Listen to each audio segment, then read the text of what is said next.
Boa noite, graça e paz. Nós vamos agora para a nossa devocional, que nesta semana tem como título As Palavras de Jesus.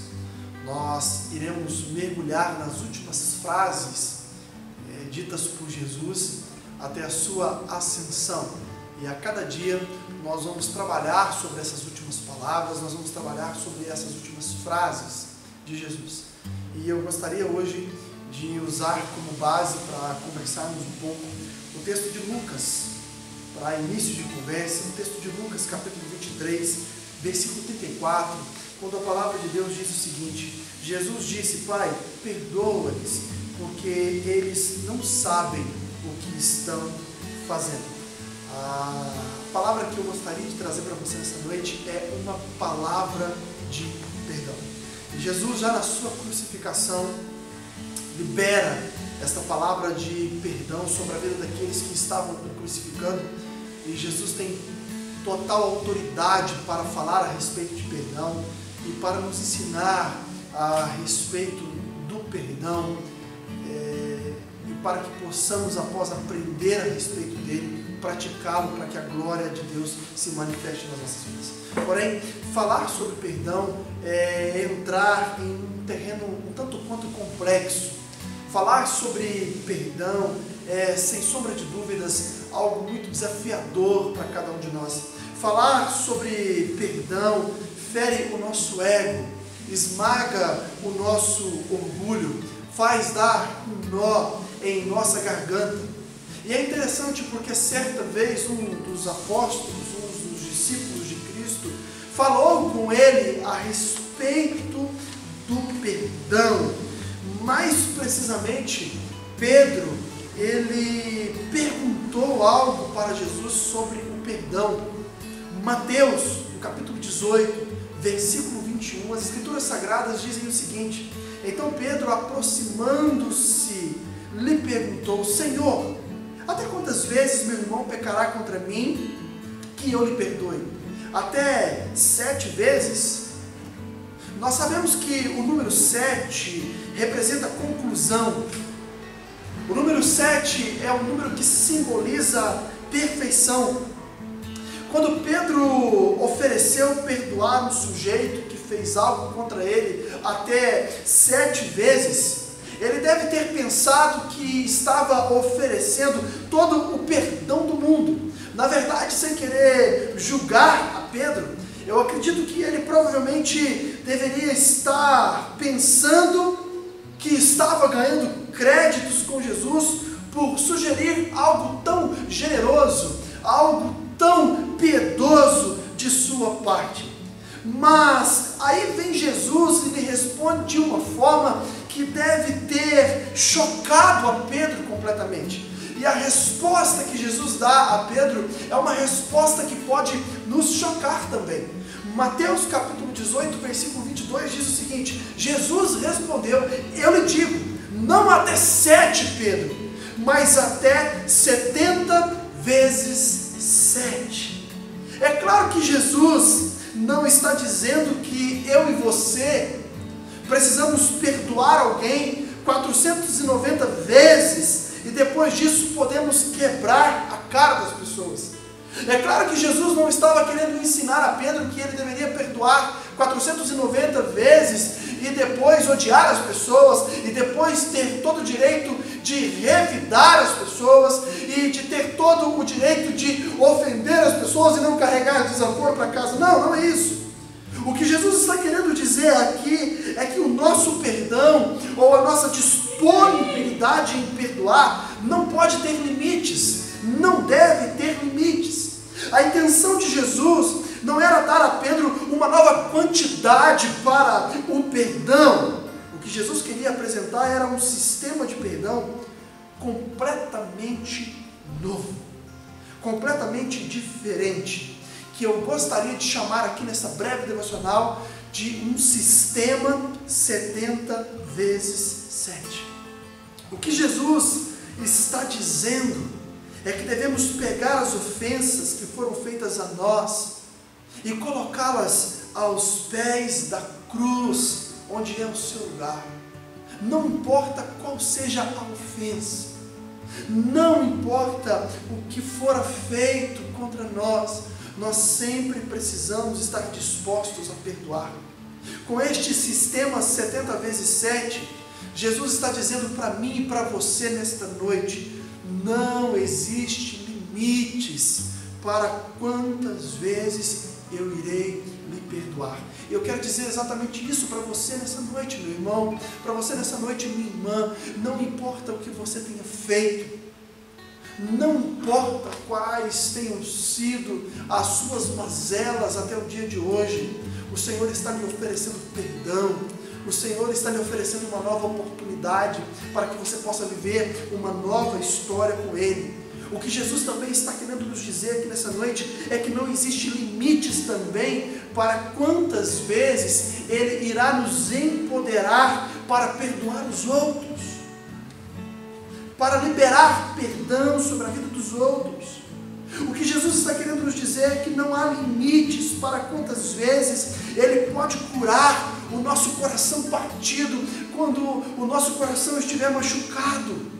E para mostrar isto a Pedro, e por que Pedro deveria estar disposto a perdoar 70 vezes 7, ele então começa a contar uma história. Mateus capítulo 18, versículo 23 e 24 diz assim: por isso o reino dos céus é semelhante a um rei que resolveu ajustar contas com os seus servos, e passando a fazê-lo, trouxeram-lhe um que lhe devia 10.000 talentos. Eu gostaria de convidar você a parar aqui por um momento. Jesus havia acabado de começar a história, mas todos os que estavam lhe ouvindo já tinham percebido que esta não era uma história real, pois um único talento representava o salário de 20 anos de trabalho de um homem. E Jesus estava se referindo a uma dívida de 10.000 talentos. Jesus estava se referindo aqui a um número imenso. Ninguém era capaz de emprestar 10.000 talentos, muito menos de pagar esse valor. Meu querido irmão, minha querida irmã, esse número representa a imensidão da nossa dívida de pecados que Jesus pagou na cruz do Calvário. Muitas vezes nós ficamos tentando minimizar a nossa culpa, dizendo que os nossos erros não são tão graves assim, ou que outras pessoas fazem pior que nós. Mas, irmãos e irmãs, nós não vemos como é realmente os nossos pecados da perspectiva da santidade de Deus e da perspectiva da pureza de Deus, porque o sofrimento de Jesus na cruz foi tão terrível, porque o sofrimento de Jesus na cruz foi tão doloroso, e por que é tão importante que Ele interceda por nós junto ao Pai para nos perdoar? Porque a nossa dívida é simplesmente enorme. A nossa dívida era simplesmente enorme. Voltemos ao texto. Pois o servo que devia 10.000 talentos se apresentou ao seu senhor. Olha o que diz Mateus capítulo 18, versículo 25 e 26.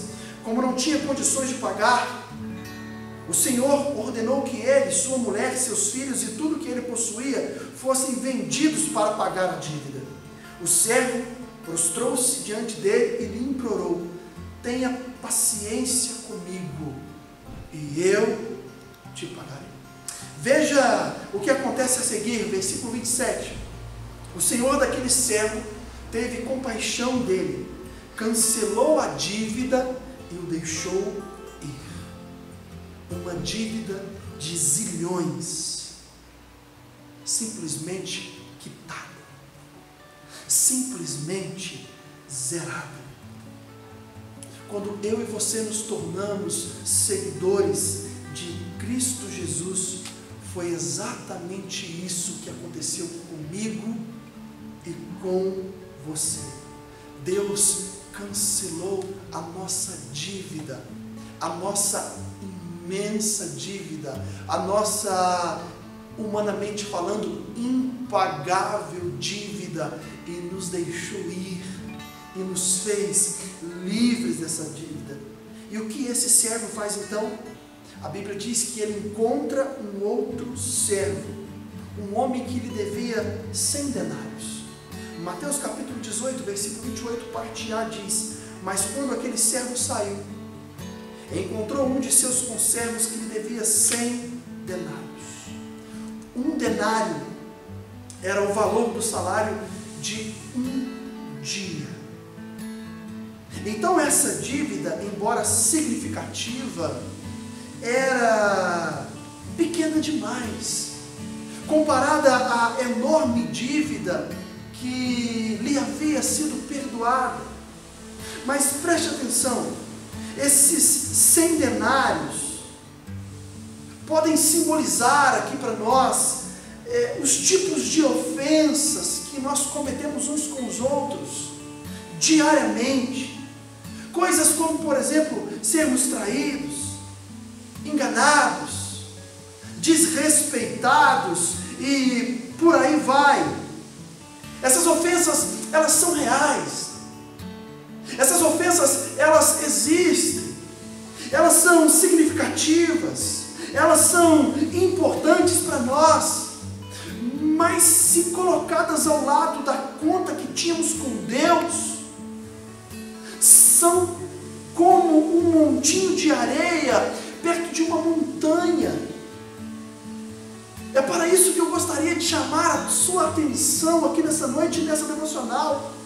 Porque o texto continua no versículo 28, parte B, e ele diz assim: agarrou e começou a sufocá-lo, dizendo: pague-me o que me deve. Logo, o segundo servo pede por paciência, e ele promete pagar a dívida, versículo 29. Então o seu conservo caiu de joelhos e implorou-lhe: tenha paciência comigo e eu lhe pagarei.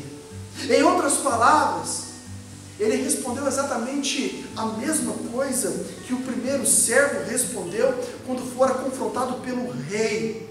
Mas o primeiro servo se recusou a aceitar o pedido de misericórdia. Olha o que diz o versículo 30. Mas ele não quis. Antes, saiu e mandou lançá-lo na prisão, até que pagasse a dívida. Quando o rei fica sabendo disso, ele manda chamar o primeiro servo, e então diz, versículo 32 ao 34, do capítulo 18 de Mateus: então o Senhor chamou o servo e disse: servo mau, cancelei toda a sua dívida porque você me implorou. Você não devia ter tido misericórdia do seu conservo como eu tive de você? Irado, o seu senhor entregou-lhe aos torturadores até que pagasse tudo o que devia. O que a palavra de Deus está dizendo para nós nessa noite é que todas as vezes que não liberamos perdão, nós ficamos presos com essa escolha. Nós ficamos sufocados com essa escolha. Quando não liberamos perdão, corremos o risco de ficarmos aprisionados em nós mesmos. A Bíblia diz que devemos perdoar as pessoas como Deus nos perdoa, ou seja, com base na graça e na misericórdia, e não com base no merecimento. As pessoas que te machucaram nunca vão merecer o seu perdão. Assim como eu e você nunca iremos merecer o perdão de Deus, amigos. É graça, é misericórdia, é generosidade. E a pergunta que eu gostaria de fazer para você nesta noite, para juntos refletirmos, é: você tem perdoado do mesmo modo que foi perdoado? Meu irmão, minha irmã, imagine quantas vezes Deus foi paciente com você. Imagine quantas vezes Deus lhe perdoou. Deixa eu te fazer uma pergunta nessa noite. Há alguém em sua vida hoje que você precisa perdoar? Faça isso, pois se você não fizer, é prova de que você não receberá o perdão de Deus. Se existe alguém que te machucou, se existe alguma amargura em seu coração por alguma coisa do passado, este é o momento, este é o tempo oportuno. Ore, sonde o seu coração à procura de rancores e mágoas, e seja totalmente curado nesta noite, seja totalmente restaurado nessa noite. Ei, reter perdão é como beber veneno de rato e esperar que o rato morra. Nós não podemos prosseguir em nossa jornada até que sejamos liberados pelo perdão. Por isso eu quero dizer para você, neste tempo em que nós estamos vivendo, onde muitas vozes estão se levantando, onde por causa do ego, estamos tendo muitas discussões em todos os cunhos, em todas as esferas sociais. Deixa eu dizer algo para você nessa noite: não importa o que aconteceu, perdoe e seja curado. Se for necessário, peça perdão e seja curado. Que o Senhor nos capacite a usarmos as mesmas palavras dele naquela cruz.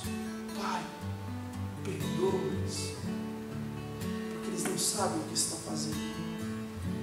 Porque foi esta palavra de Cristo Jesus liberada não só para aqueles que crucificavam naquele dia, mas para nós, que muitas vezes com as nossas atitudes de vida temos crucificado a Ele. Ele está derramando a misericórdia dEle, a graça dEle sobre nós, e dizendo ao Pai em relação ao nosso Pai: perdoa-nos, porque eles não sabem o que estão fazendo. E eu acredito que da mesma maneira, Jesus está nos empoderando a trilhar o caminho do perdão e ter a nossa alma renovada, curada, restaurada, livre de amarguras, de rancores, de angústias desnecessárias. Trilhe o caminho do perdão. Há uma palavra de perdão sobre a sua vida nessa noite. Que Deus te abençoe. Em nome de Jesus. Amém e amém.